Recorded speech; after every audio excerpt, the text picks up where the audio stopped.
From Hollywood, it's time now for... Johnny Dollar. Dave Perling, Mr. Dollar. I want to talk to you. Hello, Mr. Perling. Mr. Amwell tells me you're in his office looking into my private affairs. If investigating the matter I came here for involves your private affairs, I guess I did that. I should be irritated, I suppose. I guess I'm not. When can I see you? Most any time. How about today? I'll be at my house all day long.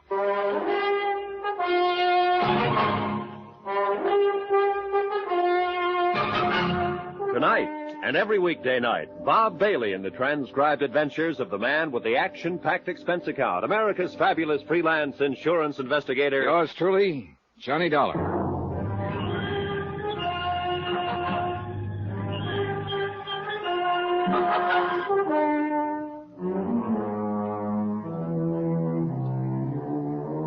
Expense account submitted by Special Investigator Johnny Dollar to Eastern Liability and Trust Company, Hartford, Connecticut.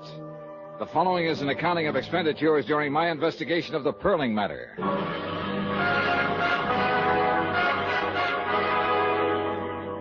Item 9, 10 cents, one phone call to Morton Scottman advising him that Jeannie Perling had been located in New Orleans by one of Amwell's operatives.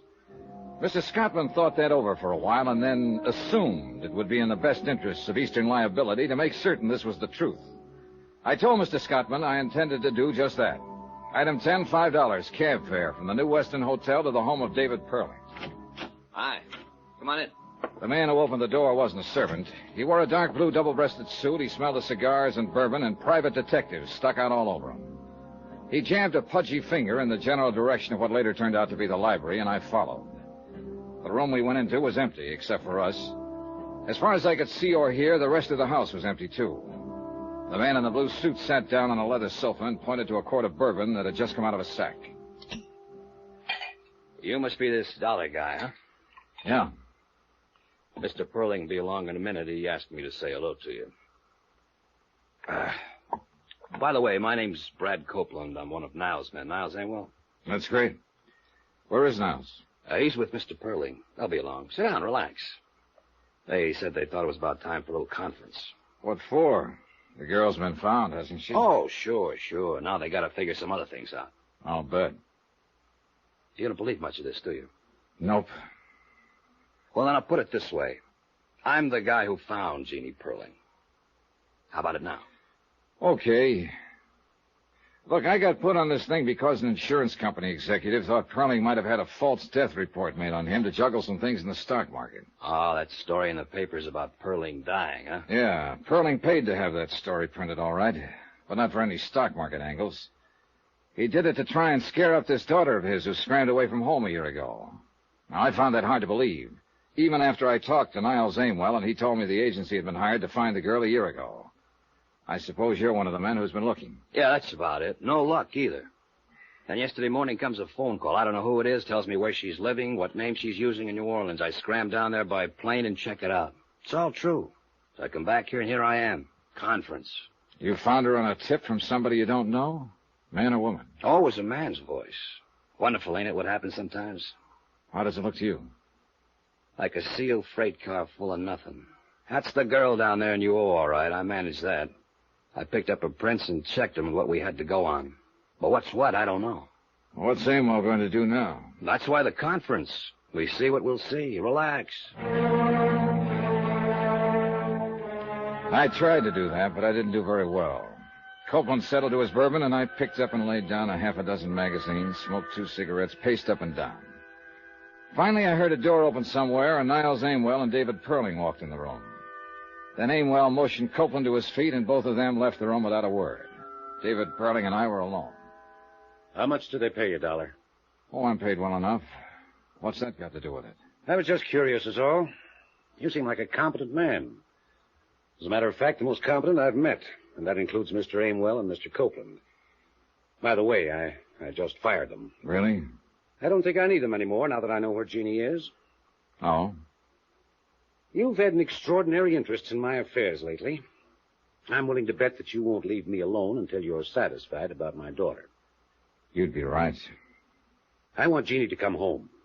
Here, where she belongs. Why don't you go get her?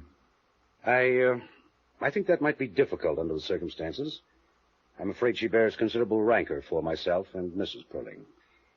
Perhaps someone like you could, persuade her that it would be the best thing to do. I go down to New Orleans and get her? Exactly. I was going anyway. Oh? Why? Well, offhand, you don't seem like the father who's happy to know that his daughter, whom he hasn't seen or heard from in a year, is alive and well. You haven't made a move to go and pick her up yourself. Also, she was found too soon and too fast after I got in on the picture. You can stop right there. I'm sure I wouldn't even attempt to explain any of those things. I didn't think you would. Or could. I'm on my way to New Orleans, Mr. Perling, to get your daughter. I think she'd be crazy if she came back here, but I'll take it up with her. Do that. I wonder if you'd like to try to explain something else for me. What? Why you were feeling me out a couple of minutes ago to see if I'd buy off. Get out of here. Get out. Why not? Expense account item 11, $113.15. Airfare, incidentals, New York to New Orleans, Louisiana. The temperature was exactly 28 degrees hotter when I landed. In the cab from the field, I peeled off my coat and loosened my tie and took off my hat. I walked into the lobby of the Roosevelt Hotel that way. Everyone else seemed cool enough in linens and tropicals. Everyone except myself and a big blonde giant of a man leaning against the CNS ticket counter. Boy, take Mr. Dollar to 511. The giant smiled when he saw me and stuck out his hand. Well, I'm certainly glad to see you. We thought you'd never get here. Hope you had a pleasant trip. I was okay.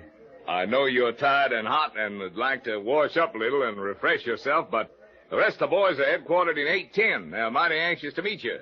Mighty anxious. Us Delta cotton growers are going to make it or break it at this convention. Yes, sir. Yes, sir. We sure are, aren't we? As soon as you're cleaned up, you come right over. We have a drink, and I'll show you around the town. Yeah, that'll be swell. 8:10? 8:10. About an hour? About an hour. I'll see you. Hey, clerk. Yes, sir? How long have the Delta cotton growers been in town? Delta cotton growers? Well, they had their convention last month, sir. Who's registered in 810? We have no 810, sir. I'd done someone dirty. When he came over with a hand out in front, I was supposed to say, you got the wrong fellow. My name's Dollar. But I made him play it out for a particular reason. He wanted to know who I was, and he didn't quite know. But then I wanted to know who he was, and I didn't quite know. I wanted to know him because of that .38 strapped under his left arm. It bulged out just enough to make me curious. By 7:30, I'd eaten dinner and found an address on Ursuline Street, the address where Jeannie Perling was living. The mailbox carried that name. It was one of those unpainted apartment houses in the French Quarter, full of heat and low-watt light bulbs. The girl who opened the door was a medium-sized blonde, and she wore a black dress. The girl I was looking for had coal black hair. Yes? How do you do? My name's Johnny Dollar. I came here to see Jeannie Perling. Come in, please. You're a friend of Jean's? In a way, I just came from New York. You know her father, then? Yes. Oh. I'm Janice Floyd, Jean's roommate. This way. Careful, it's a little dark. Sure. Maybe I had the feeling when I saw the black dress. But I knew I had it when Janice Floyd turned and led me through the two large rooms that made the apartment. I thought that was the end of it, but there was one more room. The blonde girl stood to one side so I could see in. The perspiration began to trickle down my face. I knew what was coming. Here she is, Mr. Dollar. She was there, all right. As lovely and as young and beautiful as the picture. There was a candle burning at her head and feet. And she was dead. I don't know how long I stood there in that dark room staring down at her. I think there were other people in there, too. Dark people, heads bowed, hands folded in front of them, all looking at her. How did it happen? Leukemia. Didn't you know her very long? No. No, as a matter of fact, Miss Floyd, I didn't ever know her. I certainly didn't know she was dead when I came here tonight. I hardly expected... She asked that it be this way. But who are you? I'm an insurance investigator. From her father? Not exactly, no. Oh, yes, I see it now. You aren't the first one who's been here looking for her. There have been others. Detectives and lawyers trying to get her to go back. What? If he'd loved her, if they'd loved her for just one unselfish moment, she would still be there. Well, Mr. Dollar, she's where her father can't bother her anymore. You tell him that when you go back to New York. Tell him he can stop hiring lawyers and detectives to find her. Now, get out. Expense account item 13, $5, the usual charge in any city for having a legal document copied and photostated. A death certificate verifying the fact that the girl had died on the 20th day of the month. A medical report attached to the certificate named the cause of death as leukemia. I had copies of all these legal documents by 10 o'clock the following morning. I even went through the motions of phoning the desk and asking for a bill and making a plane reservation for that night. I had a feeling someone would be very interested to see me take care of all those things, and I was right.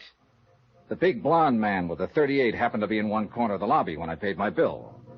He also happened to be at the airport when I picked up my ticket, but then he got careless. I walked through the gate, waited 2 minutes, and slipped back to grab a cab in front, just in time to see him wheel a battered convertible out of the parking lot and head back for town. I followed in my cab. He went to the Ursuline Street address. 2 minutes later, he came out. Expense account, item 14, $8. I let my cab go and strolled up to him just as he was getting in his car. Hiya.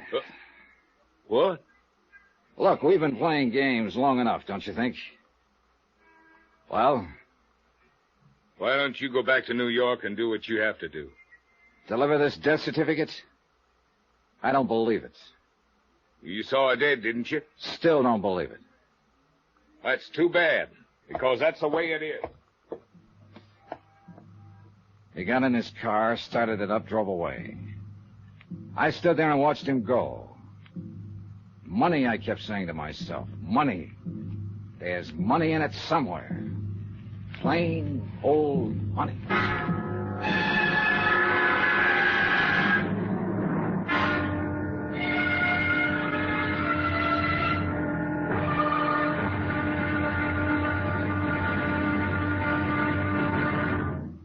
Now, here's our star to tell you about the final intriguing episode of this week's story. Tomorrow, there's still money in it. More money than it takes to save a life. Join us, won't you? Yours truly, Johnny Dollar.